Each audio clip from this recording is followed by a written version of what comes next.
अब हम भागवत का छठा अध्याय पढ़ेंगे। उसके उपरांत श्री कृष्ण महाराज बोले, हे अर्जुन, जो पुरुष कर्म के फल को ना चाहता हुआ करने योग्य कर्म करता है, वह सन्यासी और योगी है, और केवल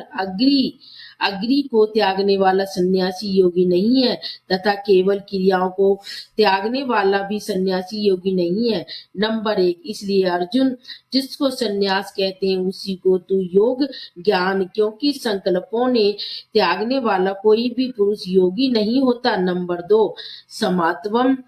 समात्वय बुद्धि रूप योग में अरुण करने की इच्छा वाले मननशील पुरुष के लिए योग ही प्राप्ति में निष्काम भाव से कर्म करता ही हेतु कहा है, और योगा ऋण हो जाने पर उस योगारूढ़ पुरुष के लिए सर्व संकल्पों के अभाव के से ही कल्याण हेतु कहा है। नंबर 3, जिस काल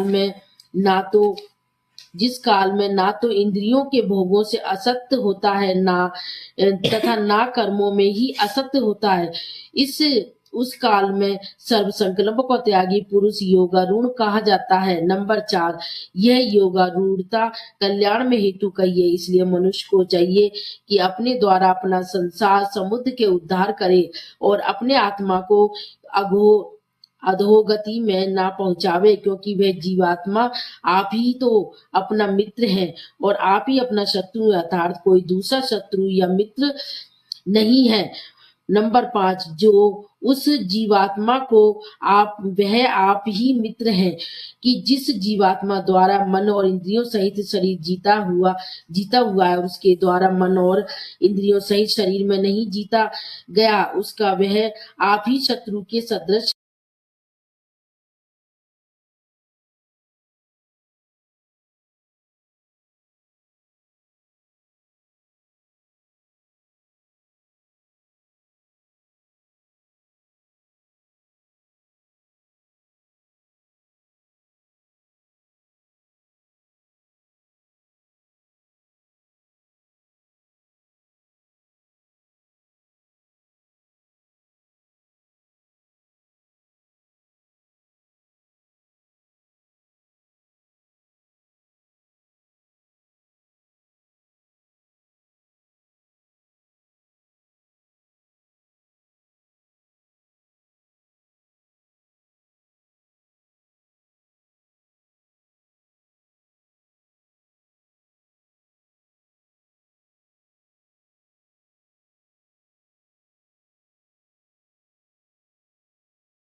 इति श्रीमद् भागवत रूपी उपनिषद एवं ब्रह्म विद्या योग शास्त्र विषयक श्री कृष्ण और अर्जुन के संवाद में आत्म संयोग नामक छठा अध्याय समाप्त। राधे राधे जी।